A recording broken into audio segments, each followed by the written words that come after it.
All right, six-pack Lapadat. This is the Junior Worlds preview. We'll do the men's on this episode. And we have Amelia Potter. Amelia last year jumped in for commentary with me at Junior Worlds and has been jumping in on these ever since. It actually, well, first off, before we get into it, we'll also introduce my man Elias. You're gonna say your first last name for us, kind sir. Yeah, of course. My name is Elias the Book, and I co-commentated at Junior Worlds this year. So Amelia, last year you jumped in when we needed you. And it was like, I mean, obviously you did well, and you did again for the Classic Open. You jumped in a bunch of sessions with me, so we've done, I mean, several sessions together. And this year, though, you were like, you went from like jumping in as the co, and sometimes you led as well with me, but you were like the wily veteran of this one. It were the one to like hold down the fort and do like pretty much every session.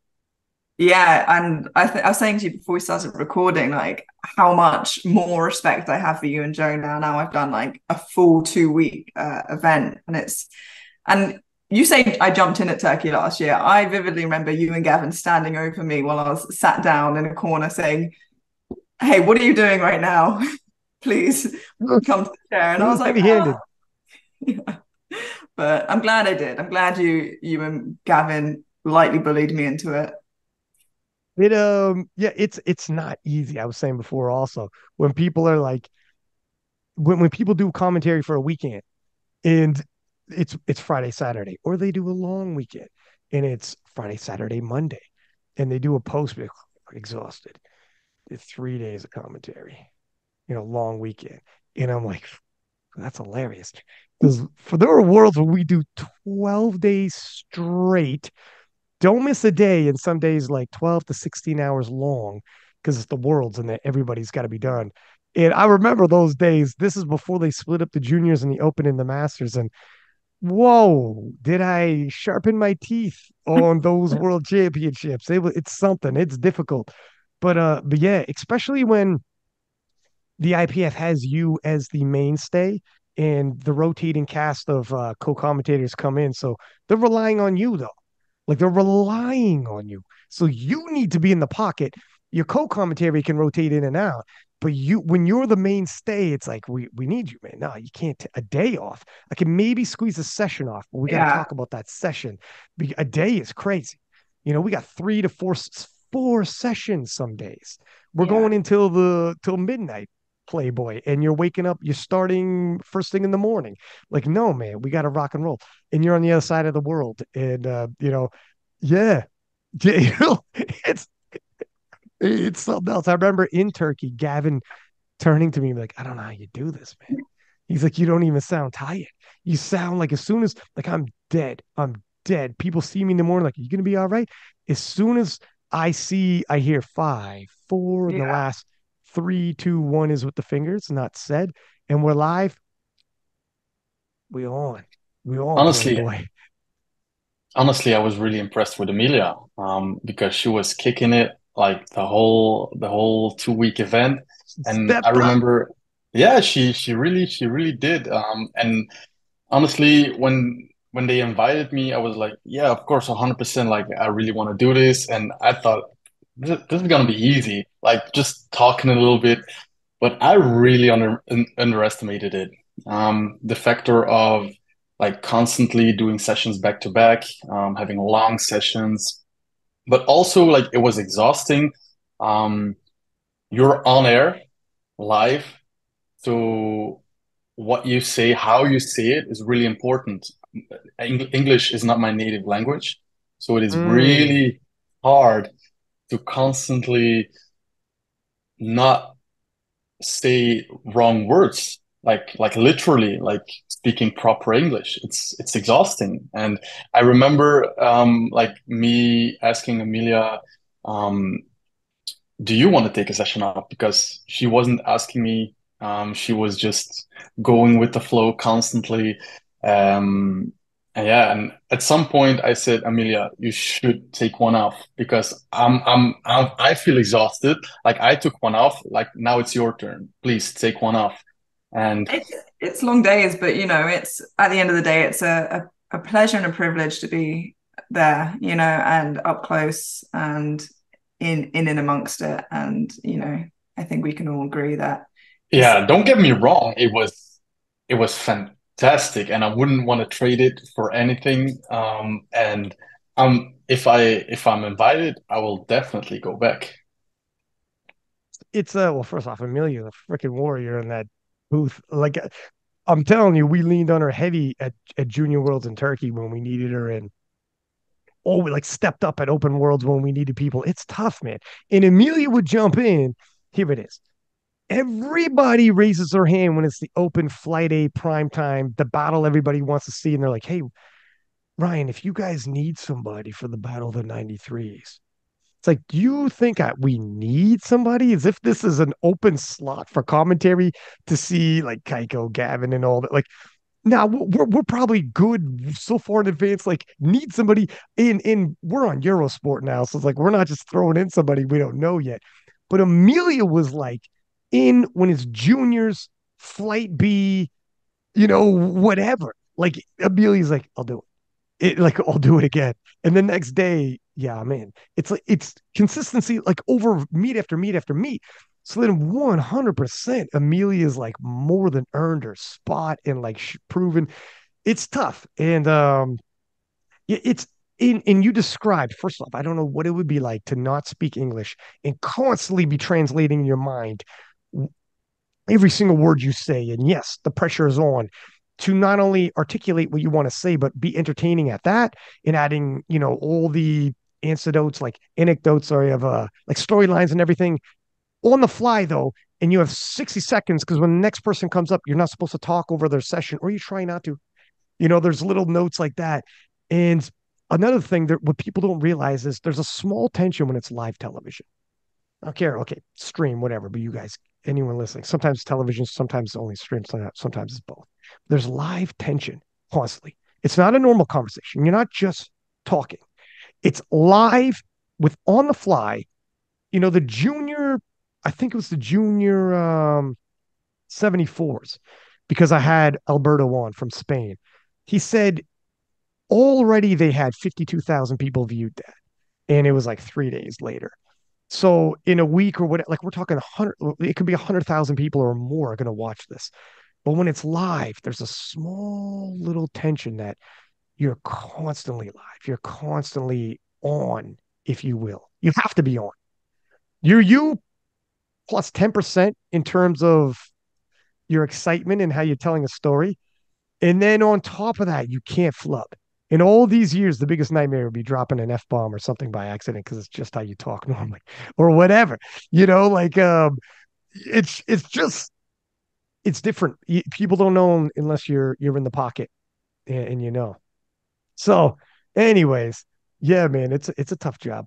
I'm glad you guys are here though, because when it comes to the recap shows, I know like when I'm at IPF Worlds and I come back and you lived it, the recap it's different. You got to try to get the commentators if possible because it's different when you do a recap show and you were there on the spot. You told it on the fly. You know how it felt. I was there and felt the tension when they flubbed the deadlift attempt and they had to like, adjust on the fly, or he came out for the win, or she struggled on her third squat. And oh my gosh, she's falling behind. I was there. I felt it. I seen it. I went to the warm-up room in between sessions, like you guys know I do sometimes. I'll go in between sessions into the warm up room and I'll see the coaches. I'll see the athletes. And here's the thing, too. If you're an athlete or a coach at an IPF Worlds and you see me come into the warm up room in between sessions, you know I'm scanning to see what's going on. And you know it's going to be talked about on King of the List later. You know this is all the background story I'm giving the goods on. So, anyways, it's good to try to get the people on who do the commentary because you guys are there. And we will do the men's division today. And back to back, we're going to record back to back, Billy, two different episodes, men's and women's. So we'll start like we normally do with the smallest weight class and work our way up. But the smallest weight class in these juniors for both men's and women's aren't going to have a lot of lifters. So we're not going to spent a whole heck of a lot of time. But Amelia, do you remember the 53s where Team France picked up a gold? I do, yeah. Killian Valette, I believe it was, in the 53s, walked away gold and world champion. It was one of those classes where on nominations and on their openers, you can kind of see they were concreted in their places, gold, silver, bronze. And obviously we see scenarios where they kind of go off pace and people miss lifts and, they end up somewhere else. But it was a pretty classic, nominated in this place, ended up in this place. But, the standard of lifting was fantastic, actually, across every class. There was no dull lifting. And, some competitions, there's some more exciting classes than others. And it was just, all really good, albeit only being three of them. But yeah, Killian of France walked away with gold. And Andrei Georgescu, I think, of Romania, in silver, and Fahad Arifai of Kuwait with bronze. It's good seeing. So first off, 53s, for anyone listening, in the juniors, we have an extra weight class on the bottom of the men's and women's. In the 53s, it's kind of an opportunity because some of these people are, I mean, from 18 to 23, or 19 to 23, and then obviously sub juniors as well, even younger than that. So they can grow into the 59s. And this competition was held in Romania. So Romania's own gets a silver medal there. And Kuwait, not a massive team, has an opportunity to get a little more international competition under their belts as well. Moving into the 59s. Now, the 59s is interesting. In the open, and Ivan competes in the open on and off as well, but he is still a junior. Obviously, Wasker from the US, the gold medalist in the open, and we were looking for some competition in the 59s. Fedoshenko's gone due to the war in Ukraine, and we want people to rise to the occasion and battle Wasker and push Wasker. And that's what the 59s need, just like the 69s have, absolute battles between multiple nations and multiple contenders when it comes to the world championships. You need that to draw excitement. So all eyes were on the 59s because coming into this, Ivan had already tipped over the 600 kilo mark, and into the 600 kilos is Wasker. And we needed Ivan in terms of the open to start covering ground, hit around 620 range, 615 or something like that, and start closing that gap on Wasker to make things interesting. Now, coming into this, Ivan was a heavy favorite to take the junior world title. Ivan ended up taking the junior world title, but his total came down. Yeah, he actually, I think, only went 5 for 9. And, you can tell someone's an incredible talent when they can go 5 for 9 and still walk away, world champion. It's amazing. And I think it's definitely that. A few years ago, the 66s were a really small class, let alone the 59s. And, you look at the roster and you can say, oh, there's only 7 lifters in it. But a little while back, it was the same as the 53s when there was only 2 or 3 lifters in it. And Ivan does an incredible job, like you said, in the open, in the juniors. He didn't have his best day ever, but it was enough for, to take the title, and also to show that actually, even on a bad day, he can fight up and amongst, not just with the juniors, but with the opens as well, which is incredibly impressive. Yeah, it was a bit of a struggle bus. I mean, he missed his third squat, missed his second bench, had to retake that weight, and then only getting his opening deadlift. Yeah. I mean, Elias, did you commentate on this one? I did co-commentate, yeah. And what were your thoughts on Indeed. this? Well, yeah. I was a bit I did not expect him only to go 5 for 9. I thought he was, yeah, gonna present his full potential again. I did not catch if something went wrong in his prep. Maybe you know something about that. I'm I not didn't see sure. anything posted. Yeah, me Yeah, neither.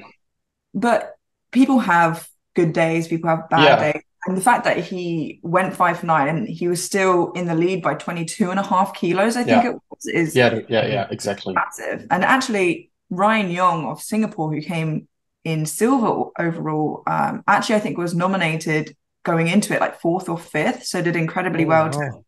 pull himself up. And we've seen a couple of stories of that in the junior men's, as I'm sure we'll get to kind of as we get to the weight classes, but people really unexpected pulling themselves onto the podium to really good positions.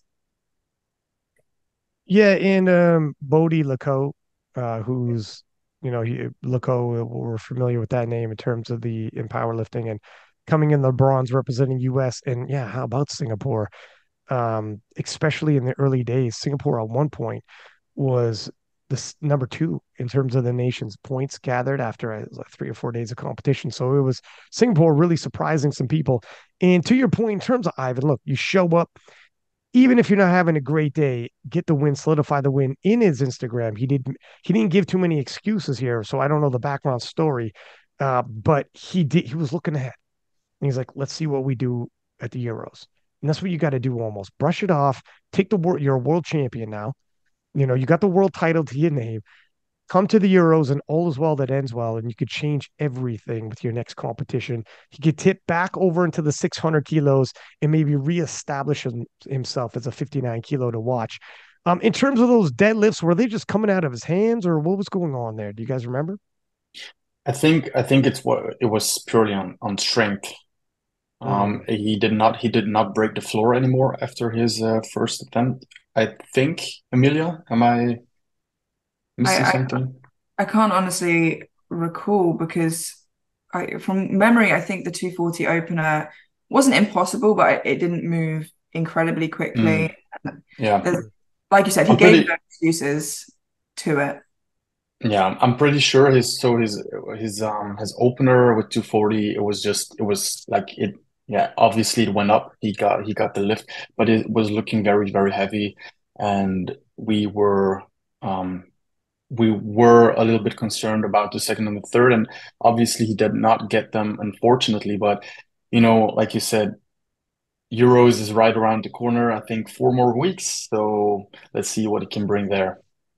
Yeah, that's definitely worth taking into account as well. The fact that the European athletes who competed at Junior World Euros for the juniors is in about 5 or so weeks, like you said. So quick turnaround, but also means that people like Ivan, who maybe aren't quite as happy with their performance, have another opportunity to kind of show up and say, okay, I didn't quite put out what I wanted on that day, but here's what I got now. It was for Ivan. It's kind of a situation where I'm going to collect this world title, and then if based off my total, you're going to sleep on me, I'll remind everybody in five. You got a quick 5 to 6 week turnaround if you want to remind everybody what your full capacity is, because there's a lot of moving pieces in everyone's background. The big thing is also like the strength of schedule. He was in the Open Worlds, now Junior Worlds, turnaround to Euros. It's tight. That's a quick turnaround. So if there is anything nagging, not a lot of time to recover from it, but we'll see.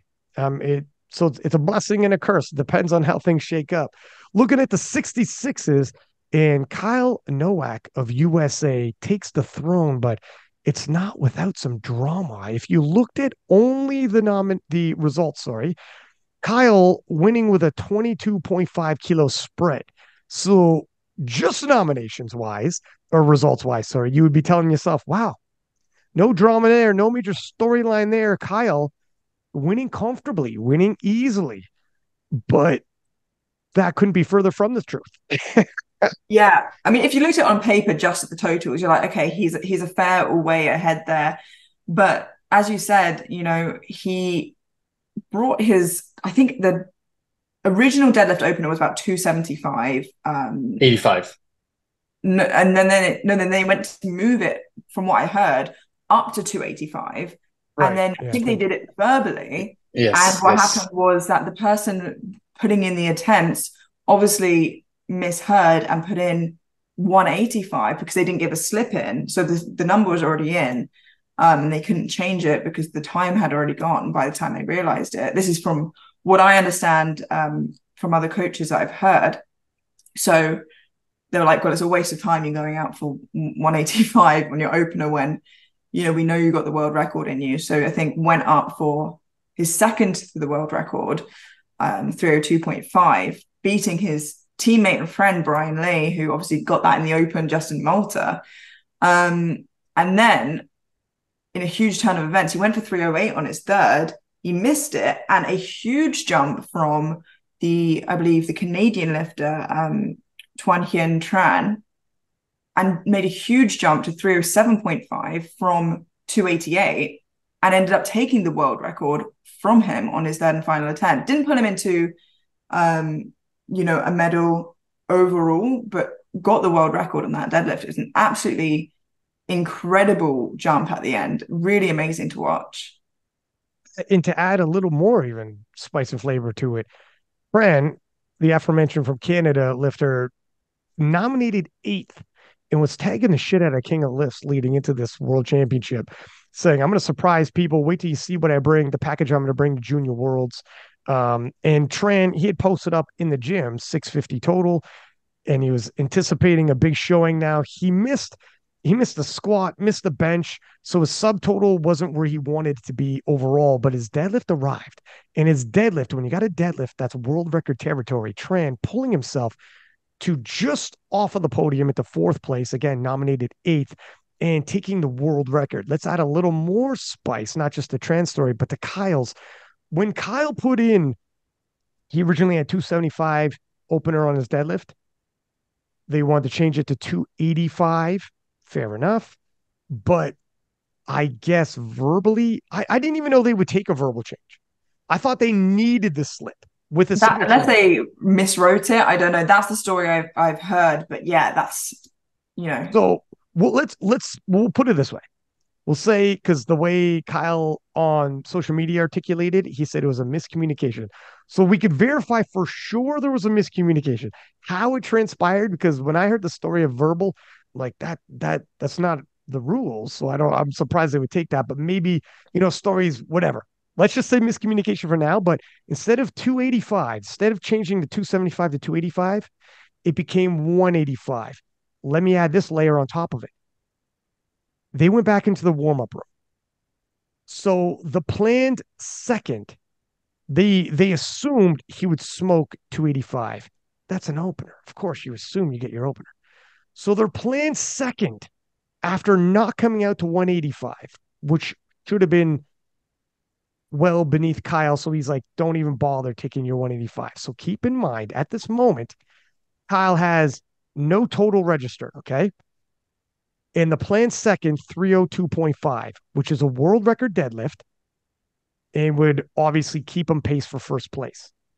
That's going to be their planned second. Put a pin in that for a second. They go back into the warm-up room. They say, Kyle, you didn't take your opener. It would have been 285. Let's have you hit that now in the warm-up room before you go to 302.5, just so we're on pace. They loaded up 285. Kyle missed it. Kyle missed it. So now, and they showed the video.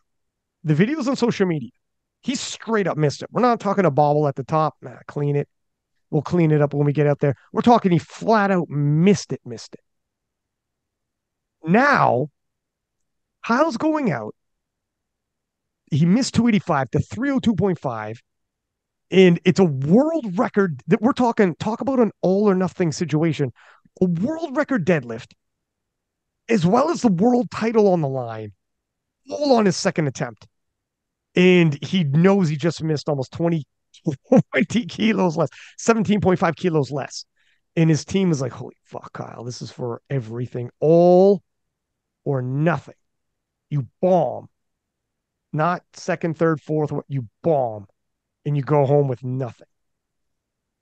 Holy shit. Talk about, so yeah, to the point we're talking about 66s. Wow, Kyle won comfortably. Nothing to see here. Kyle would raise his hand and be like, excuse me. I'm still rattled off that. Yeah. Pretty crazy. Elias, were you commentating this one? Yeah, I was. So obviously in the moment, me and Amelia did not know what was happening. When we saw 180, when we saw him not coming out for his first, we were like, what's happening? We thought he was injured, right? We saw 185 on the score sheet, so we thought he was injured. And then we fully surprised. Well, I actually remember writing it on the paper, tactic question mark, and we were looking at each other, and it was like, I don't know, I don't know, I don't know. But then he actually came out for 302 and a half, and we were already standing up from our chairs. We were looking through past the crowd, and he actually managed to pull it off. So it was a really electrical moment. Yeah, from what I remember as well, I think we were trying to make sense of it, like you said, and I was like, maybe he just mistimed his warm-ups, wanted a bit more time to take that final warm-up because it's a world record attempt, he'll go for it in a second. But we really couldn't until afterwards we got some information, couldn't wrap our head around it. Obviously ended up being a mistake from the coaching side of things, or communication error rather. I think that was It's the last thing we would have expected to be an error. well, it sounds. I mean, we don't know the story, and stories I'm hearing don't totally make sense either. So I don't know. And obviously, yeah, who knows their story? Because from the camp they just said miscommunication. But yeah, it's funny. I would have assumed as well, like you guys, possibly like an injury. So you come out to 185, solidify your total, and then if you want to take big jumps after that, I've seen that Yeah, where the lifter's like, look, and I think I don't know how severe there's because with the adrenaline going and you're at the worlds, you might feel something's wrong. You don't know the level of it. So you're like, drop it. I'll solidify my total so I don't bomb. We'll take a bigger jump for the second and let's see what the hell happens. But when he doesn't even come out for his first, that's where you're like, okay, well, it's not that. So then you're like Elias said, is this a tactic I've never seen before? What's is there a benefit to this I'm not seeing? What's going on here? No, this is no tactic. This is back yourself into a corner somehow, some way, and we're gonna have to come out swinging. And hats off to Kyle for showing heart like a lion. Whatever happened to him in terms of communication, they couldn't read. If they couldn't read the paper, ask for verbal confirmation, and that was misheard. Whatever the series of events that backed Kyle up into this corner and then missing it in the warm-up room, Kyle came out with everything on his shoulders. I mean, the hype leading into this on Kyle was pretty big. He yeah. was the guy I used when I took a picture of some one of the lifters to represent Team USA, and I put a poll on there. How do you think Team USA will do? It was Kyle. Kyle, like in terms of the hype, Kyle, the expectations of Kyle winning, it was Kyle. It was his to lose, and he almost fucking got backed into the corner and did. And for him to show that kind of heart, when you're the lifter, there's so many variables you're not in control of. One that you are is show up and execute when you can, and just grit your teeth and fight it out. And my God, he did his part. He did his part. It's Yeah. So insane. Kyle's a guy I think I probably would like to have on the podcast and talk to him about. But huge Yeah, win by Kyle. But we yeah. we we had some other lifters here. How did we know Tran obviously jumping from eighth to fourth, but how did the rest of this podium look? So Tiger Sato of Japan, actually on his last pull, he jumped 270 to 295 to actually pull ahead of Kyle for the win by 2.5 kilos because he was heavier. And that was banking on Kyle missing his last deadlift, which he did. But unfortunately, it was just a bit too much for Tiger. But, it didn't lose him silver. So in that position, what else are you going to do? You're Hmm. already secured in silver. And that was ahead of Tristan Ho of Singapore, who again had a fantastic day. I think he went 8 for 9, but a really huge amount of heart shown from the 66s, for the deadlift world record, for the win, overcoming adversity, but try and pull for the win. It was actually, a really exciting class, and those top group of lifters there in the 66s did an incredible job of it. Yeah, I mean, first off, Tristan Ho from Singapore again. Singapore, particularly in the lighter weight classes in the juniors, doing surprisingly well, solidifying himself for that bronze medal, coming close to possibly, I mean, just 2.5 kilos off the mark behind Sato. Although Tristan, yeah, Tristan's actually a little lighter, but he missed his second attempt. So they retook it on the third, which is a good idea. You might say, like, load up, maybe try to make a push and go even heavier for that silver. You don't really want to. This is the World Championships. Sato's going to lift well after him. I mean, Tristan's third deadlift was lighter than Sato's opener. So when you're trying to play that game and swap medals with somebody, it's difficult when you're trying to forecast into the future what you think you're going to need. If you miss again, you might end up straight up off the podium. I think Team Singapore did the proper thing and look, it just solidify that bronze, especially when you missed your second, retake it and get the bronze. Yeah, and as you said, like retaking that really secured that bronze, because actually, Tran and Sammy, both who ended up in fourth and fifth in the same total, if Tristan was to miss that, it was wide open for them because they would have ended in a higher total. And I think it was just been on body weight, that Sammy, I think, would have picked the post to bronze, but it was really tight in the 66s, and it's a good job, like you said, that Tristan retook that. He got it and secured that bronze, because coming towards the end there, I remember it being a really tight race, and it came down to that final deadlift for everyone. And Sato loading up, I know it's a 25 kilo jump. You're 100% right. Load up. It's for the world title. And you have nothing to lose, honestly. Yeah, you have nothing to lose, so why not have a go at it? It's like we have often looked at each other right around like the second round of deadlifts. Like, what would you do in this situation? Like, would you load up? Would you like go for third, for second? Because we've seen that a lot of the times, right? And it's honestly, what are your goals? Are you a go hard or go home? Are you like, you know what, this is within my reach. I don't know about this. What are you gonna do? My friend, you do like Evan Eden says, and you burn your ships, and you march, you storm the beach. That's what you do. It's the World Championships. Swing for the hills and see what happens. But yeah, it was talk about an exciting session for the battle to get on the podium, as well as the major Hail Mary pass to try to maybe get the gold. And then obviously Kyle, all the drama behind there. Yeah, good session there for the 66s. Moving on to the 74s. And I had Alberto on the podcast. Alberto, can give you a little bit of background and then we'll dive into how it unfolded. But he actually, coming into this world championship, talked about he was a major player. Okay. He was nominated number 2. Canada, Keen Torado, I believe, was nominated number 1.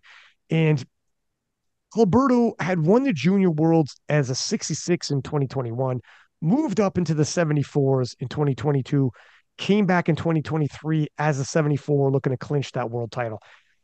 And he was ready. He's ready to take on the world comp. He's squatting into the 600s over 272. All cylinders are firing for him, and he's deep into the 700s. Gets injured a month out. Now he's already nominated number 2, closely behind Keane from Canada. But he's thinking, I got to be 100% if I'm going to win this. And he believes at 100% I'm going to win this.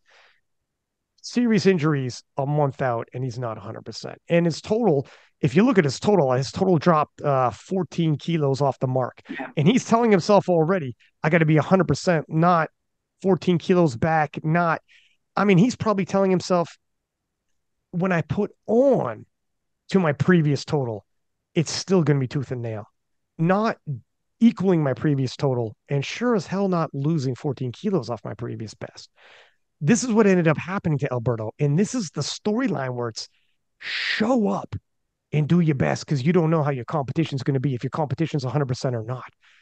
Alberto showing up in, as it were, Keen from Canada.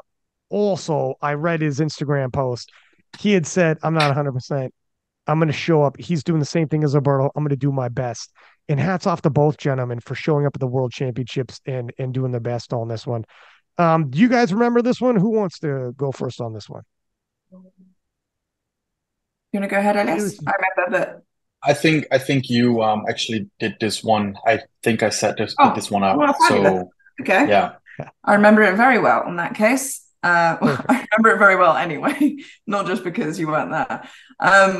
But yeah, Alberto did a fantastic job. He went 6 for 9, like you said. He didn't have the most like perfect meet day, but ended up pulling out for the win anyway by about 7.5 kilos ahead. So actually, it was a bit of a closer race than perhaps we expected.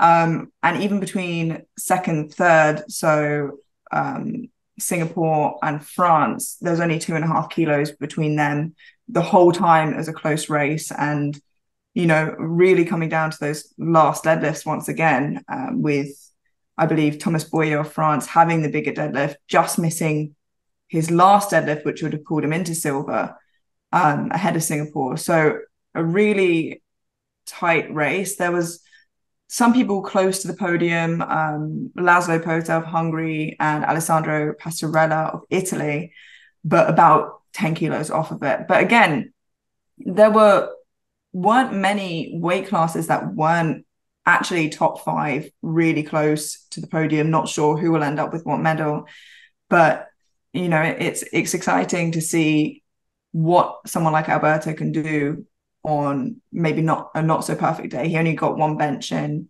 and 2 squats in, and then came back and smashed it on his deadlifts. But it's really was the year of the Spaniards. They had a phenomenal team. And yeah, again, Alberto showing grit, showing up, taking the world title. Like Matt Gario says, you could be a world champion just one day of the year. You could PR whenever the hell you're healthy and whatnot. Guys like Ivan, Alberto, you show up, solidify the win, PR later if you got to. Just win at all costs. And Team Singapore, to your point, oh my gosh, again, a silver medal. And it was a battle to get that silver medal. And because Tomas loaded up to try to take it for him in his last deadlift. And how about this? Joy Aaron Fernandez of India, who has broken the world record in deadlifts before, with a 15-kilo, massive 325-kilo final attempt to try to pull himself onto the podium and take a world record deadlift attempt. Holy freaking smokes. I mean, talk about, he would have been a hero had he pulled that off. He's got a monster deadlift. 325 is a little out of reach, but he's broken a world record previously, I'm pretty sure, at the Asians. But yeah, I mean, India's also got some shooters coming up. It Yeah. wouldn't. Go ahead. Go ahead. No, after you, Elias. It wouldn't. It wouldn't even only put him on the podium. It would have put him in silver actually. So it really, like, that last deadlift would have really put him in a really nice spot there.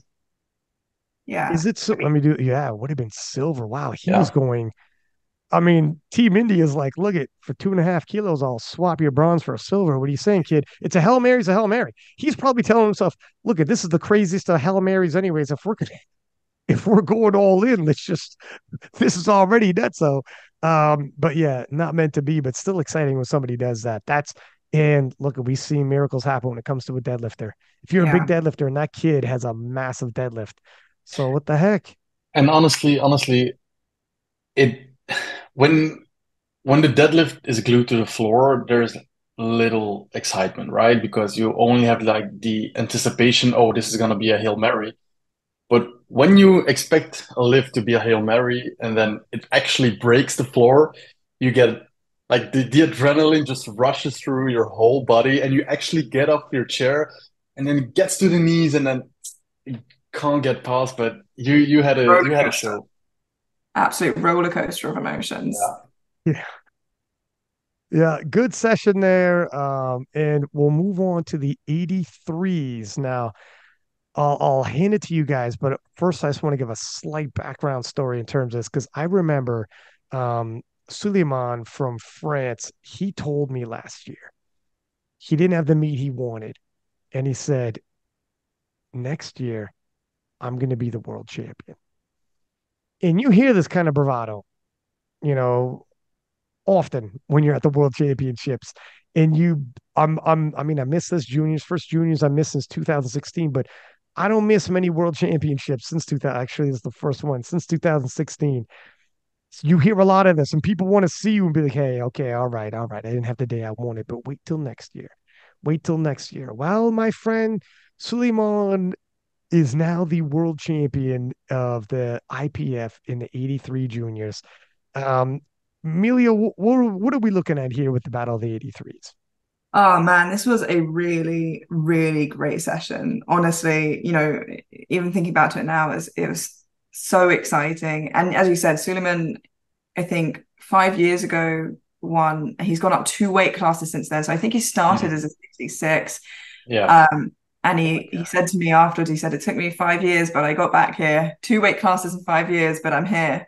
And it was incredible because it wasn't without its bumps in the road this session. It was a tight race between him and Andrea Orlandi of Italy. And Orlandi left the door open by only getting one squat in, which was his second. He missed his opener, and to stay in that race with Suleiman, he went up 10 kilos for his second and he got it.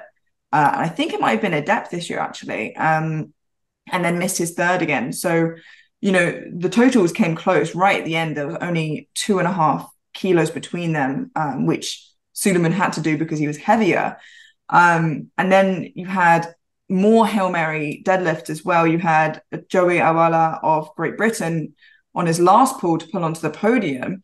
And the strength was there. It got called for hitching. I think it was the right call from the GB coaches, though, because as we've said so many times before, if you're going, actually, I think it went to pull him into gold Yeah. basis Yeah. deadlift. And, if you're sitting in eighth and you have the chance to pull onto the podium, and the strength is there, which it clearly was. It's a shame, he didn't get it on a technical issue, but you go for it. Like, why wouldn't you go for that? And it moved. He locked it out. It was incredible.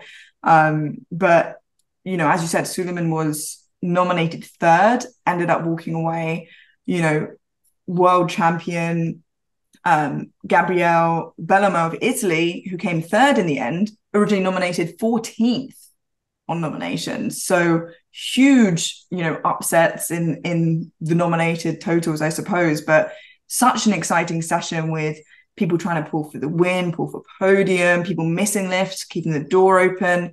Honestly, it was one of those ones that at no point you knew what was going to happen. Listen, when somebody's, and I love to see this, when somebody's in fifth pulling for gold, and it could be like, do you want to pull for silver? Do you want to pull for bronze? Nah, my friend, we're going all in. We're going all in. This is like Nick Manners in 2022, 83s. And Nick ended up missing. But I mean, when Nick hits, he wins national titles. He pulled himself onto the podium in the World Championship of the Open. And why not?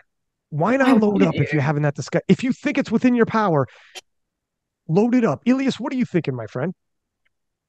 Um, was one of the best sessions I saw, honestly. And Suleiman, he actually, I remember following him like 5 years ago, when he became the sub junior world champion.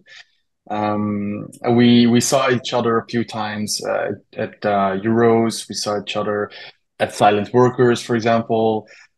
We trained together. And well, actually during the competition, like I went to see him a few times, and I could see him win 100%. I said, don't start missing lifts now, because if you start missing, uh, it's gonna be really hard to cover that ground and back again. And he looked at me and he said, "Oh, I know, I won't miss." Um, and then when he actually won it, he like he told Amelia, he told me as well, like, took me 5 years, but I did it again. And it was such a wholesome moment. I could he was emotional about it, and it was a very Yeah, very beautiful moment. Yeah. you weren't lying. I mean, people were pulling for his gold. Right down to people like way off podium were pulling for his gold. He needed that last deadlift to add a little more to that last deadlift. It was a PR, 315 kilos on the platform. He had only ever hit 300 kilos. He missed 310 at the French Nationals earlier the same year. I mean, just to add how dramatic, he needed to rise to the occasion and hit lifts. And to your point, he did. But they were PRs and big PRs on that platform. And he Yeah. had missed just earlier in the same year, he had missed less weight. And when he needed to, it was there. And he needed to because people were challenging. Yeah, and it's worth mentioning as well, he actually missed his opening deadlift, and we were kind of a bit shook then because, again, it was a technical issue. There was no, I think there's a bit of a speed wobble at the top of balance or whatever it was, but he went back there and he went, right, I can retake it, but then the door closes. I won't walk away world champion. That's my shot gone. So he went up anyway, 12.5 kilos. He got the lift and, played out. And it's hard because, he is a big deadlifter, but there were still people pulling after, like you said, pulling for that medal, pulling to push him out of position. And once you've done everything you can, you've done everything you can. You can just sit and wait and watch to see how it unfolds. And that, that's nerve-wracking, that. Richard favors the bold. And sometimes when you miss a lift, especially an opener, you want to retake it because, without a lift in, your total's not solidified. You're talking bombing out. So you missed the first one on technicality, to your point, speed wobble, fine, but you missed your second one on strength because you went up. Now you're in serious trouble. Yeah. And so ordinarily it would be like, gotcha, it was a technicality, but we're going to retake it because the next one, if we go up, might not be. That's when you have your conversation with the lifter where it's like, if we retake it, we're far back because everyone else hit and then they all hit their second, but it's their second weight attempt that they had coming in, not their opening weight attempt. And you will have to take a monster third attempt jump. Yeah, it's tough, but it all paid off. And talking about paying off, as we move into the 93s, Amelia, the pride of Great Britain, moving up from the 83s into the 93s as well. Perfect segue for me. Nathan pulling it off, and I could give a little bit of background, then I'll let you tell the story here. But Nathan also had to do some risky maneuvers to solidify the title. Also, look we're here for the gold, so you do what you have to. But Yulong Lee of Sweden, defending world champion, hosting coming in. I wasn't sure if he was trolling. I wasn't sure if he was trying to lead people astray, but he had said motivation is not high. Don't expect much from me at Worlds. He was, I don't know. He sounded like he was suffering from burnout. And yeah, his total came down. Wasn't an amazing performance, but it was a gutsy performance nonetheless. Obviously a very strong individual, but interesting comments coming out of him leading into Worlds. Yeah. I wasn't sure how to read it. The comments under his post when he said that, you see some cap emojis being like, he's lying. Let's see what happens. But his heart wasn't full into the training, and it wasn't in on that day. Shane Nutt from America, phenomenal lifter.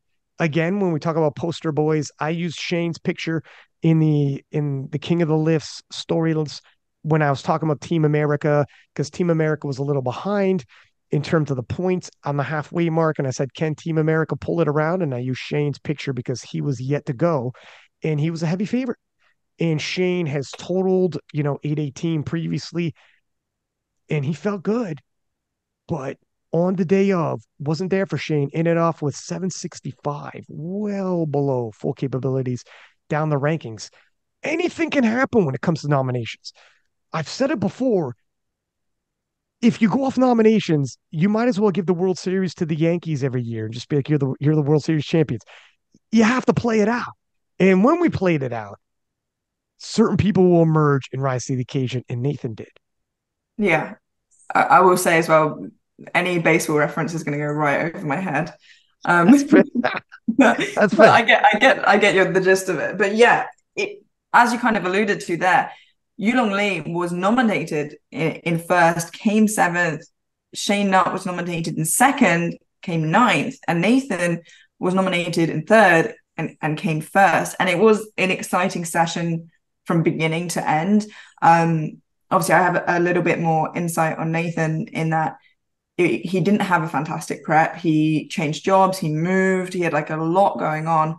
And going into it, he said as well, he didn't really expect much from it. He wasn't really, expecting to place excellently. He's just going to go in and do what he could. So had an incredible turnout, all things considered, but it was not just good lifting from him. It was at the fault of other lifters missing and, things being really close up until the end. So you had Malik, who has just come fresh out the sub juniors, who's an incredible talent, so strong. And he walked away breaking the world junior bench record twice in that session.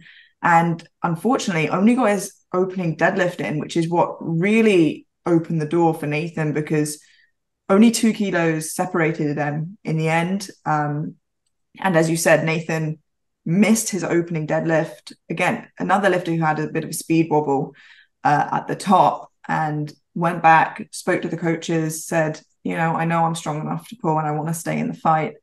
Jumped 20 kilos, got it, and then knew exactly what he had to put on the bar to beat Malik, and ended up walking away with gold. But not only that, another British athlete who did incredibly well in this session is Nathaniel Messiah of Great Britain, who opened up 310 on his deadlifts, missed 330 on his second, again, similar situation, a technical issue, and then with a huge 340 pull for his third, pulled himself into bronze medal overall. He flew above 3 or 4 lifters to get there with that last pull. And yeah, it was an outstanding session from all of the lifters. They all did incredibly well. Obviously, there was misses there, and I know that Malik wasn't too happy about it, but he's 19 years old and has the brightest future ahead of him. I mean, to your point, Team Germany with 802.5, Sami, hopefully I'm not butchering the last name. Apologize if I am. But for Team Great Britain to load up a 30-kilo jump for Nathaniel to get him onto the platform, I mean, freaking hats off. First off, Team Great Britain, getting 2 different medals out of this, collecting all types of team points. Team Great Britain had a great juniors, particularly in this session. And Germany as well, man. Germany has a lot of talented lifters. We'll get to more of them in a little bit, but Team Germany is also on the rise. But look at Great Britain. I'm going to throw this to you for a second here, Elias, but Great Britain, Matt Gary always says, titles are won when you hit lifts. And you're going to increase your chances, obviously, if you go 9 for 9. If you go 9 for 9, you got the most out of your lifter. However, as long as you get your projected third out of you, let's say you miss your opener, let's say you miss your second, but you move up anyways. And if you were always the plan to pace on your projected third and you hit that, almost as good as going 9 for 9, because your total only reflects what you hit anyways. And for Nathan, I mean, it's risky because along the way, if you miss your projected third and you had been going up, we already covered, and you needed your second or opener, you're going to fall way back or possibly bomb. Very risky when you're pushed into the scenario. But when you have that conversation, that's where it ends up being. We could still win this despite earlier misses. And Nathan, when other people had faltered, Nathan rising to the occasion, missing his opening deadlift and going up on his second, not just a little bit, but 20 kilos. That's a sizable jump Nathan did for his second attempt at the IPF World Championships to really put himself. And he was in a battle with Malik. And to your point, I know Malik, he's kind of disappointed with the total he ended up having, but he's 19. He's a kid still. He's still a teenager. And Malik, early on, PR squat, PR bench, world record bench, PR subtotal. Don't know what happened with the deadlifts, but it's fine. He'll be back. He's definitely a kid you want to watch. Elias, what are your thoughts on the 93s, my friend? It was a hell of a battle. I know that for sure. Talking about Malik, yeah, he actually he locked it out. He couldn't hold on to it on his deadlift. It was Yeah, it was a bit unfortunate. What you were saying about it's all about getting the attempts. I was really what's the word? I was surprised to see in the third round of deadlifts, we saw a lot of missed lifts. Like almost all of them did not get their third attempt. I think maybe like one or two got their third and last pull. So the rankings could have looked way different. Like if imagine like just one or two of them actually hit their thirds, it would have looked completely different. Um, People showed up, a lot of missed attempts, but still a wonderful session to look at. They have performed very, very well. And Nathan, like, congrats to you, man. I saw him struggling in training, like you said, Amelia. I think, for example, he squatted like 3 months out. He squatted like 215 kilos, and then he got up to 265 a few weeks later. And I think his last squat was 285 maybe. So 90. seeing no, he has in training I meant. Oh, all right. Yeah, so Yeah. in training, I think his best squat was 285, and then he came out to do 295 on his third squat. It was hats off to him. Yeah. And quickly on what you said about third attempts, I just had a look and it was in the 93s, obviously two flights. There were 28 lifters and only 7 out of 28 got their third deadlift. Yeah, and how many of the A flight? How many of them? Actually, I think it was more of the A flight that got it. I think it was Yeah. six, maybe of the A flight and one of the B flight that got the third attempt. Do you mean A flight? Did you mean the flight of Nathan or Nathan, the other sorry, flight? yeah, the Yeah, yeah, yeah. Okay, yeah, yeah. It was nuts. Yeah, Yeah, you got to hit particularly that final deadlift. A lot of shaking up can happen, and you see some people just load up and try to get podiums. Moving into the 105s now. Again, I don't want to butcher this name here, but Fairs. Paris, I think, yeah. Okay, on record before this, only two competitions. If you go into open powerlifting, anyways. Now, not all nations, and he's from Tunisia. Am I not? I think, if I'm not Yeah. mistaken. Tunisia. Um, Yeah, not a lot of nations, or sorry, not all nations will give their national competitions, et cetera, and domestic competition results to open powerlifting. So it doesn't mean he only had two, period, but just two on record. So he might surprise you because since that too, he's put on 65 kilos onto his total. So he can somewhat come out of nowhere. He has a bit of a story here on his Instagram, if I could pull this up here. He had said for his third squat as well. Sorry, for his second squat. So he hit 300 kilos in his opener, 310 on his second. But he said, look, no one thought I would come out for this even. I didn't think I would make it in time, but still pulled it off with loose left sleeve, unfastened shoes, no wrist wraps. And I got the down command or squat command with 3 seconds before the timer runs out. And then he also said, don't want to go into details, but 310 kilos hits it, would go on to miss his third attempt.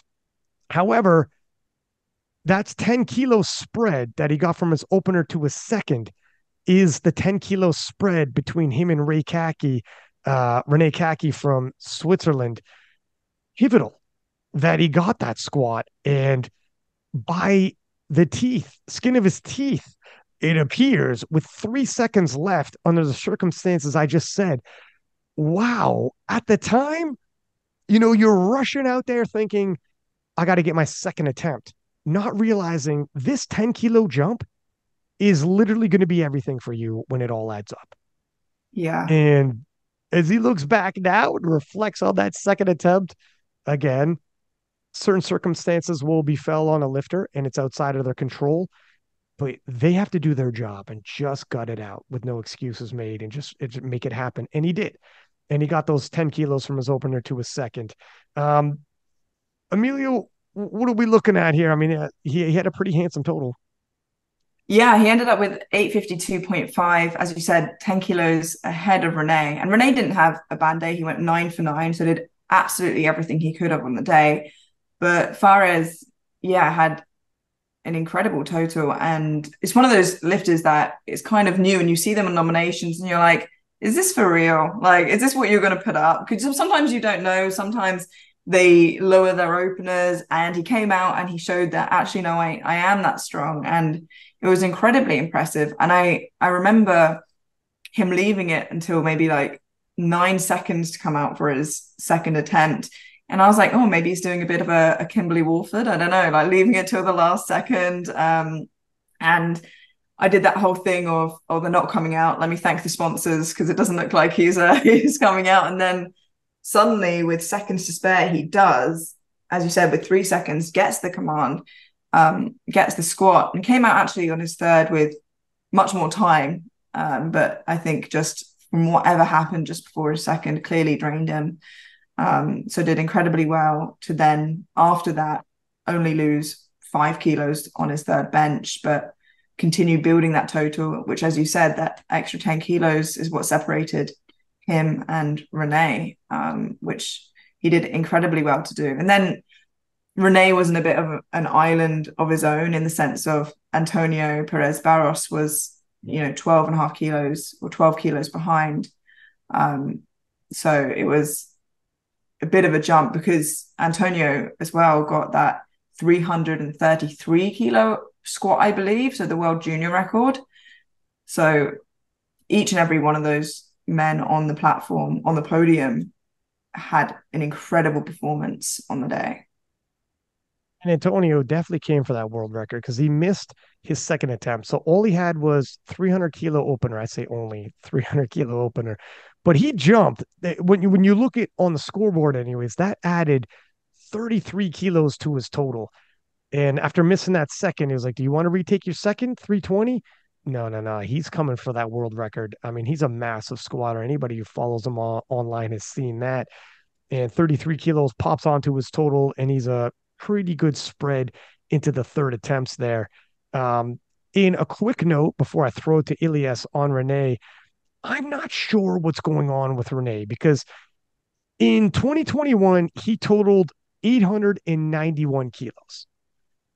He was squatting 317.5. This is at the Europeans, by the way. This is European Championship. So it was international. This wasn't like maybe it was domestic. And, things are a little different. Sometimes calls are a lot easier. No, at the Euros, you know how strict European Championships can be. Squatted 317.5, that's 700 pounds. Bench 233.5. Monstrous bench press as a junior. And deadlifted 340. Now he's deadlifting 327.5, benching 215, and squatting 300. And it's been a while like this. Since 2021, his total dropped to 810, then 840, now 842.5. But we've had multiple attempts now, and it hasn't returned back to form. Like, based off of 2021, by now you would think he's be deep into the 900s. I'm not sure what's going on that front. He's still young, and maybe injuries popped up and have been plaguing him ever since. But it's been years. I'm wondering if I don't know the storyline. I don't know him like that, but I'm wondering if he could turn this around. Yeah. He could do some damage and be not even a serious contender, like a potential world champion in juniors. But unfortunately, I mean, if we look at his age, he's 22 now. He's aging out of the juniors. He's going to be in the open. It's unfortunate. It's unfortunate he never got opportunity. I think this is his last year. He turns 23 this year, so this is last year as a junior. I did wonder that as well, and because he was in the B flight in the 105s in Malta as well, and I saw him come out and I was like, oh, he's the world open record, I believe, bench holder, with 233, was it 233.5?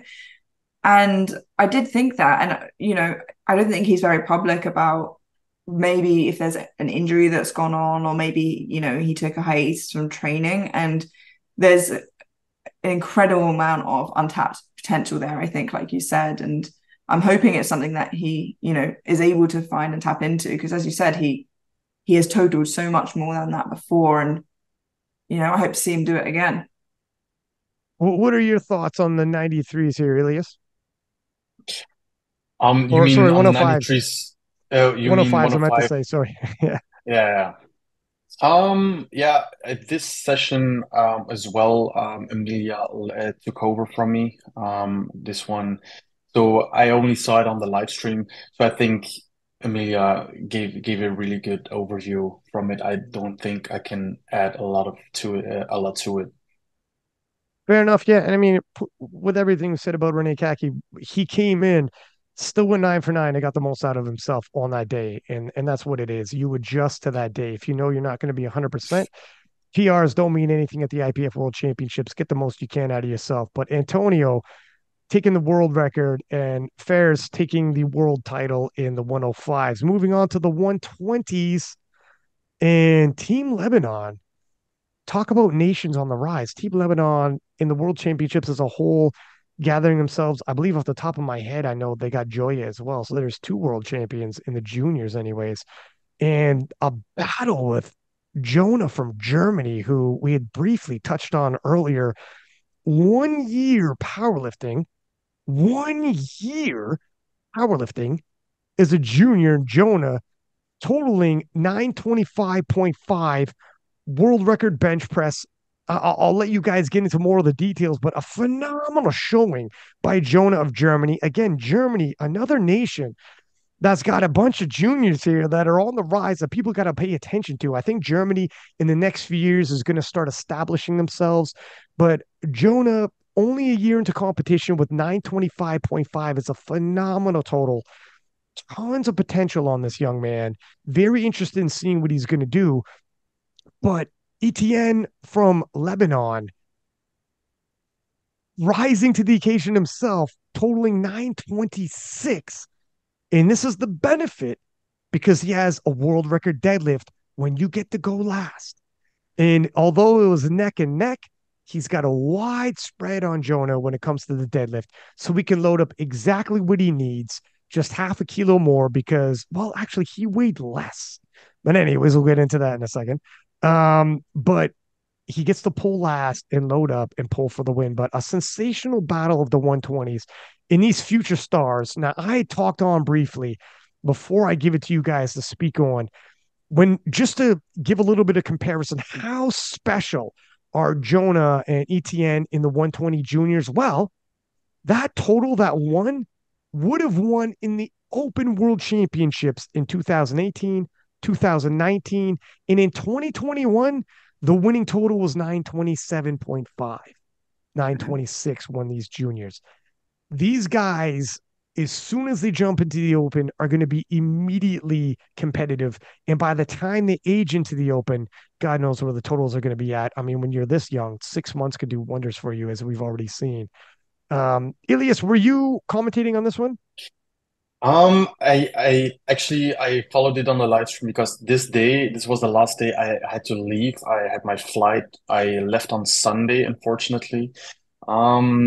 So I only watched it on the live stream, but as you can see, like I'll give it to Amelia because she was Yeah. actually there. But if you look at the IPF points, like they were first and second. Um, this also shows like the quality of the lifters because like 1020 the juniors like you said they would have won in 2018 2019 super close 2021 just 1 kilo 1.5 kilo behind first place there it's Yeah. um it's quality lifting I could yeah It's especially for their juniors young and they're just getting going. Like yeah the Jonah, thing again, the a year. He's like, hey, this is cool. Let me try this out. Oh, dude, you're immediately competitive in the open and you're still a junior. That's crazy. The thing is, usually when you have younger lifters, you see quote unquote better performances in like the lower weight classes because they're still younger.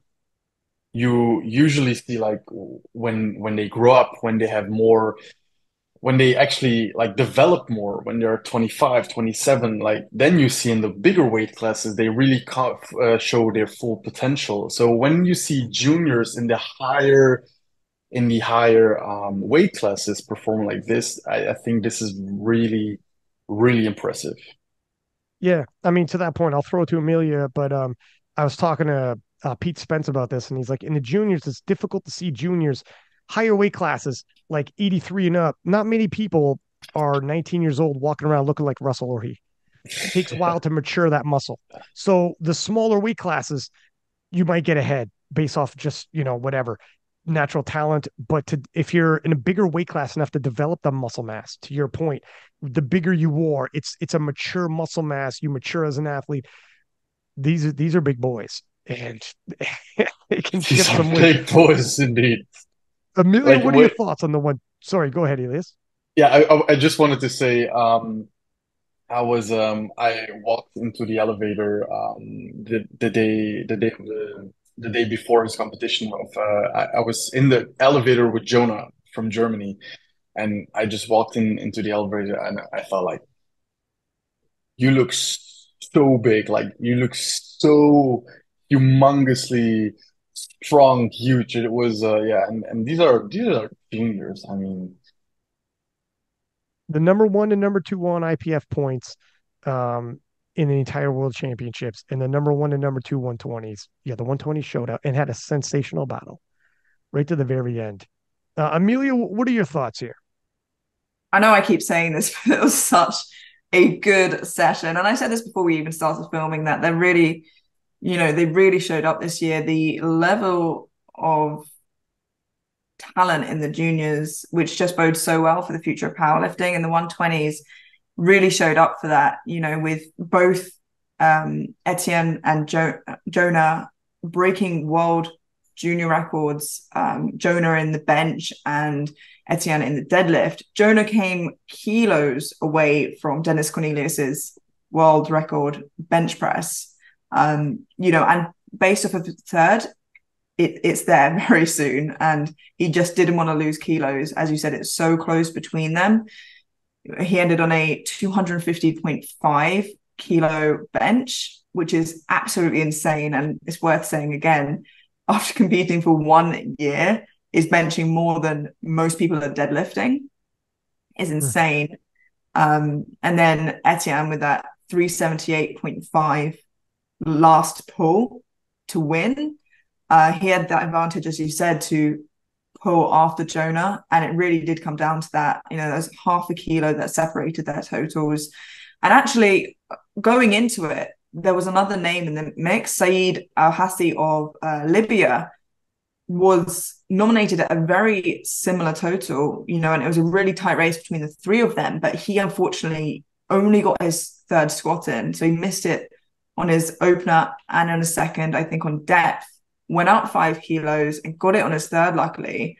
But with that, he'd fallen so far behind the others and missing his third bench, it was almost an impossible gap to then fill up. He was pretty comfortable where he was in bronze, but it then became a 2-horse race, between Jonah and Etienne, and it stayed that way throughout. Their squats were almost identical in terms of, weight and their ability. Jonah clearly excelled at the bench press, benching 250.5, and then Etienne with his monstrous deadlift, obviously nearing the deadlift record that Indaraj of Great Britain got in Malta, 386 in the 120s, which for a junior to get less than 10 kilos below that, and it looked pretty good, is incredible. Because I remember the room in Malta, and I'm sure you do, when Indy pulled the 386, it was electric. So we've got some big deadlifters coming up in the ranks, and it's going to be exciting to see it continue on, especially as they head into the Opens next year. and he actually also broke the total junior world record, Etienne. Yeah, they both did. Yeah. Yeah, So both of them. Thank you. That's a good note as well. I mean, we're just talking about how historically strong these 120 juniors are. And yes, both of them. Number two also broke the total world record. And number one and two in terms of IPF points for the entire, world championships. Phenomenal showing there. And in terms of that last poll, I don't know what the previous off the top of my head world record was. He does weigh Etienne weighs a little lighter, so you only had to tie on total. But I'm not sure if they needed a little more to break the previous world record to collect that specific chip. I don't know what the world records are for the deadlift, so I don't know the entire story in the background. Do you remember how that unfolded, or? Well, he missed his opener and went up on his second, and he broke the deadlift record, I believe, on his Oh, second. that's right. You're right. Okay, so he didn't have to. Okay, perfect. Yeah, yeah. No, but I think he just nice solid 10 kilos added, nice evens. And like I said, it's going to be really exciting to see what these 120s continue to put on. Jonah's bench, Etienne's deadlift. And I know a lot of people are saying, oh, watch out, Indy, people are coming for your record. But, I have a feeling that he's going to be pulling a lot more soon anyway. So it's not going to be quite as easy as that. But there's a lot of big numbers coming up, and they're only going to get better. Speaking of big numbers and only getting better, moving into the 120s and defending world champion Timur Semkaradze, hopefully again not butchering that last name. When I'm at these worlds, I like to ask the people pronunciate this and I'll write it down, but wasn't there this time. But Timur from Georgia with a 1,000 kilo or 1,008 kilo total, far in ahead of the rest of the 120 pluses, clinches that title. We got one here. He's in the 1,000 kilo mark and he can keep pushing further. Timur missing his third bench press, but getting a world record deadlift, and really very like a huge spread between the 945 second place and 875 after that. Amelia, what's this looking like for you for the 120 pluses? Is it is it the Timur shoe in the juniors, and we got to wait until he enters the open and see what kind of a jump he can make, and if he could try to catch up, at least mitigate that spread with Jesus? Yeah, well, I mean, he had a great day, and obviously there's still a bit of a gap between him and Jesus. That's why with Right. even with the 1,008 kilo total, he wasn't able to break the total record because I think we know who that belongs to. But Right. you know, it's clearly an incredible talent. The fact that he totaled over 1,000 kilos as a junior, very, very few people have ever done that, and it's one of them is one of the greatest powerlifters that we have currently. So it shows that he's got a really bright future ahead of him there, ending on a 388 kilo deadlift. It's absolutely massive, and obviously nearing that magical 400 number we love to see people try. I think Sean Koch of Switzerland did his best to try and keep the gap close. But yeah, Timur just absolutely flew the whole day.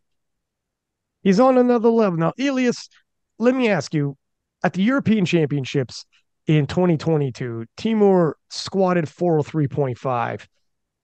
It didn't come out for his third squat. This World Championships, he squatted 395. However, at the last European, so Amelia alluded to that 400 kilo deadlift, that we're getting awful close. In that same World Championships that he squatted 403.5, he attempted 400 kilos and missed. This time, and so he walked away with just 382.5.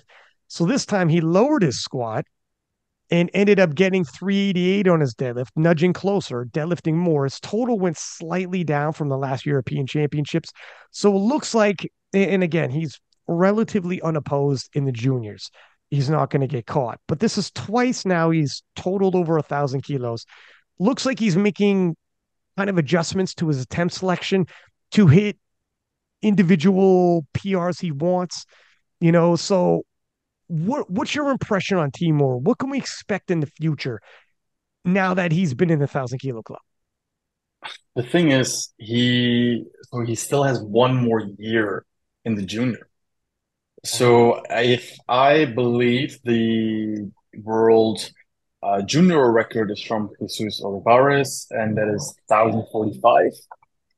So if you do, if my math is correctly, so only 30, well, I say only, but 37 kilos below, and he has one more year. Mm. So I'm honestly I'm just really excited to see what he can do in a 1 year's time span. Can he come close? Can he even like it's crazy to say like can someone beat Jesus?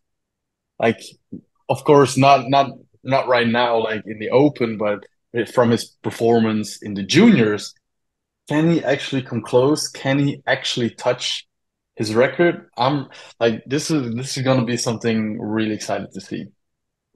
To your point, look at 30 some odd kilos sounds like a lot if you're 74, but if you're a 120 plus and you're totaling over 1,000 kilos, 30 some odd kilos to add to your total isn't a lot.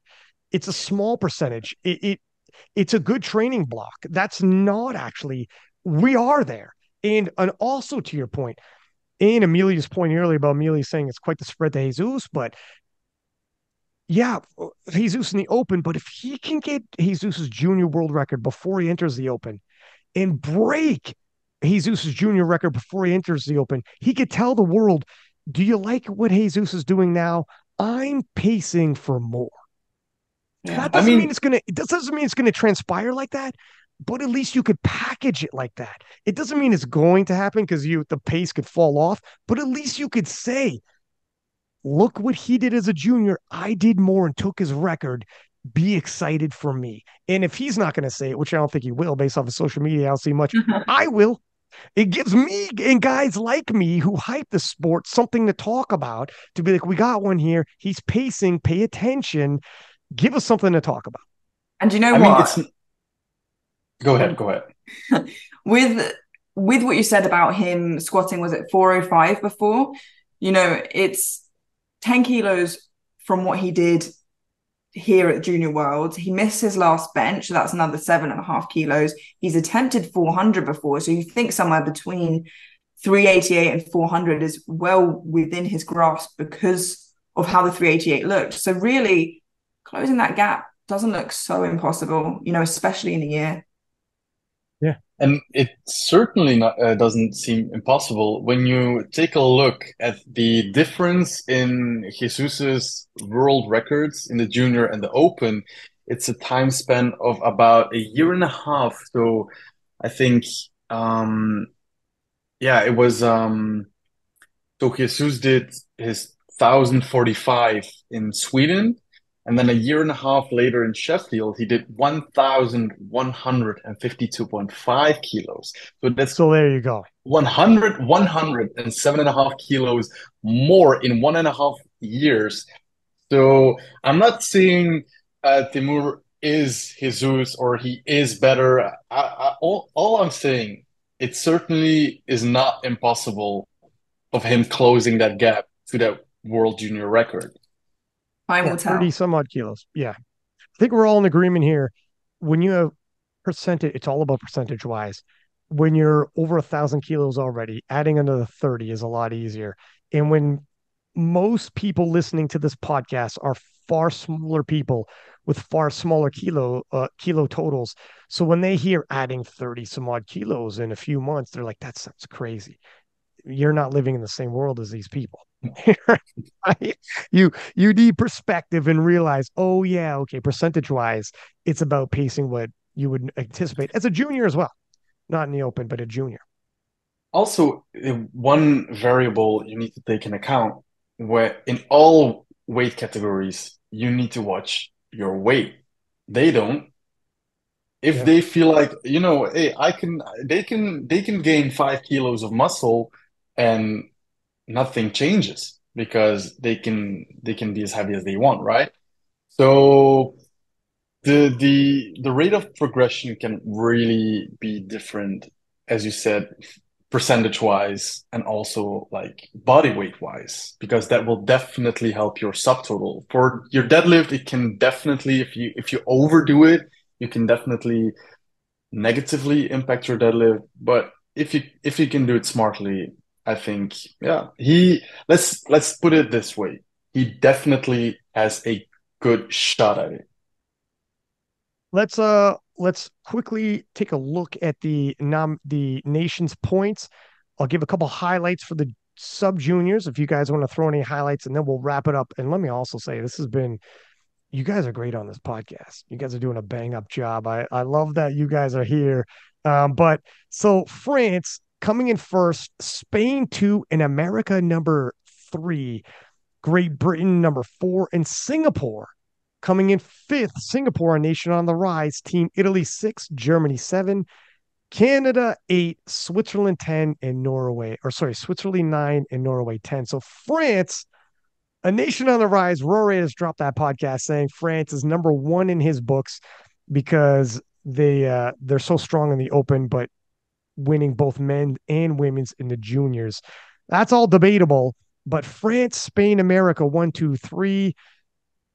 Spain, Italy, France, nations. I mean, France has already arrived, but Spain and Italy are definitely nations on the rise. Singapore and Germany having a very solid outing. Great Britain and teams like Britain, Sweden have always been powerhouses in powerlifting, but I think they're only getting better as well. I think globally as a whole, things are getting far more evened out. I mean, Team America, it's got to be noted. They came in third, but they missed their 105. Anthony McNaughton, whom was a favorite to podium for sure, possibly win gold, and they missed Anthony McNaughton. That's 12 points.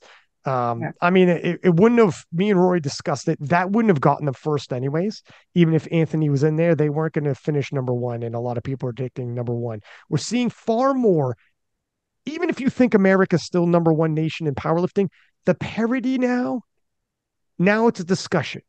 Now it's going to be swing who wins pivotal showdowns. The parity throughout the world, Europe is rising, and now Asia is rising as well. Powerlifting as a whole is getting closer and closer. And that's a good thing, obviously, because competitions like the Euros is getting more and more dominant and more credible. If you're a European champion, you got to beat reigning world champions. You want to be a 66 kilo Euro champ, you got to beat the 66 kilo reigning world champ.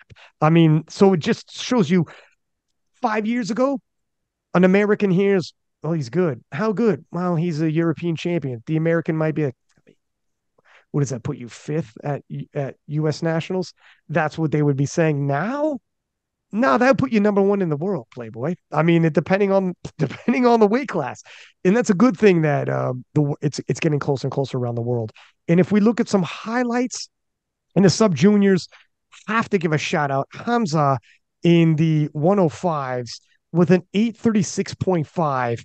Missed his third squat, I believe, on depth, missed his third bench, which was a world record attempt, and had a huge 27.5 kilo jump for his third deadlift, missed that deadlift. So if you think, and he can do jumps like that because he's lifting, with all due respect, relatively unopposed. So he wasn't risking anything. So what the heck? The title's already solidified. Let's load up on the last one. But if he changed up even some of his attempt selection because he was under fire, under pressure to do so, he could have easily been 850 and up on his total. Absolutely. I mean, the kid's 17 coming out of Austria. It's insane what Hamza's future is going to be. Actually, I have a podcast book with him later today. Can't wait to talk to him, as well as Ananzo from Great Britain. Great Britain's own Amelia having a phenomenal 851.5 kilo total, massive 360.5 deadlift. This kid as well, I met him in Turkey last year. He was brand new to powerlifting, was just finding out even who's who, just getting into the sport. Fast forward a year later, and he's got an absolutely monstrous 360.5 kilo deadlift, and definitely a talent to watch moving forward, as well as in the 93s, Jordy having a phenomenal 288 kilo squat world record in the 93s, a big 773 kilo total. The sub juniors got some massive stars that are going to be moving into the open. And again, on that previous podcast, Hamza, 17 years old. Take that total. Let's make him not do Hail Mary jumps for his third deadlifts, 20 some odd kilo, 27 kilo jumps. If he had to tighten up because he's under pressure, Hamza previous years would have been competitive in the open at 17 and could easily turn it. Like, he's a kid. He's in high school. These are freak athletes and special people. I'll let you guys give your thoughts on the sub juniors, and then we'll wrap it up. Yeah, as kind of Elias said before, the sub juniors really put on a show, like some really exciting sessions. And you alluded to Nonso Chinyo of Great Britain, who got a world sub junior total record, and it's the biggest total a sub junior has ever got with 851.5, Oh which wow. is huge. And then Joshua Ngoka as well in the 120 pluses, who I think is maybe less than a year in powerlifting, and he only started wearing a belt after nationals this year. You know, that raw to powerlifting, and you know, a lot to watch. Hansa, Geordie, you know, all these people you mentioned, you know, in and amongst it, with some of them a year plus to still lift in the sub juniors. So the future is pretty bright, I would say. What are you thinking there, Elias? The the the fact you break a world record total by 40 kilos, and it's not even your last year as a sub junior, it's like it's crazy. Like he still has one more. So I'm talking about Hamza, right? So he's 17 years old. He still has one more year as a sub junior. Broke the sub junior world record total by 40 kilos, in spite of missing his third deadlift, as you said, 27 and a half kilo jump. I think it was 357 and a half, That's Yeah. right. if I remember that Yeah. correctly. Yeah, like we were looking at each other. We were like, this is a crazy jump. And the thing is, the kid, he actually locked it out. He locked it out, and as he locks it out, he could just not hang on to it. If the down command was like a fraction earlier, he like possibly he would have gotten it. But unfortunately, that's the sport, right? It was not there. It could have easily been there. And then imagine 67 kilos onto a world record. Can you imagine? Well, think about this. So that's 27 kilos right there. And he locked it out, but just that lockout missed. Very close. He got 836.5. Add 27 kilos onto that. Now his third squat, he missed on depth. And that's another 9 kilos there on a world record. So add another 9 kilos there. And these are just small, like very close, almost had it. We're not talking like, oh, come on, he loaded up, but he had no chance. No, he was right there on those. I mean, you add some of these kilos onto his total if he refines it up a little bit, what he might do at Euros. By the way, on his Instagram post, that's what he said. Did you like that? Wait until you see what I do at Euros. Yeah, the And thing is, I saw him actually. He came to Belgium to train. He trained together with some Belgian lifters. Team Netherlands came down as well, and he squatted 330 in training. see, So, like, I'm not saying we're gonna see like a 330 squat in at Euros, right? But there is room in the tank. So if he can correct that depth a little bit, he can add a lot more kilos to that total. Yeah. he's legit a star for the future. He's a special talent. We It's insane what he's doing right now. Can't wait to have him on the podcast, not just to hear about him at 17, but as a timestamp to have a special guy like this at 17. So moving forward, when he's 23, 24, and murdering it in the open, we get to go back and hear a 17-year-old version of him. You know, when you have those stars in other sports and you hear interviews with them when they were rising stars, they played college ball or whatever, and you hear interviews, that's what this is. I promise you. That's what this podcast is going to be. So listen to it, you'll appreciate it. But in 5, 6 years, you're going to double back to this podcast and be like, let's hear Tom. That's like getting Russell Orhe at 17. You know what I'm saying? Where it's like, let's hear what he was saying when he was a kid and he was murdering it. It's going to be interesting. I can't wait. But anyways, listen, that wraps up this episode. We'll record the women's, but for everybody listening, so obviously check out the women's recap show as well. And whatever platform you're listening on, please do subscribe, give us high ratings, Put us in your stories. We'll reply back. You can at Amelia and Elias and or myself, King of the Lifts, and we'll reply back. We could debate calls, whatever you want to do, we'll do it. All right. Until next time, six pack Lapadat, six up, and we are out.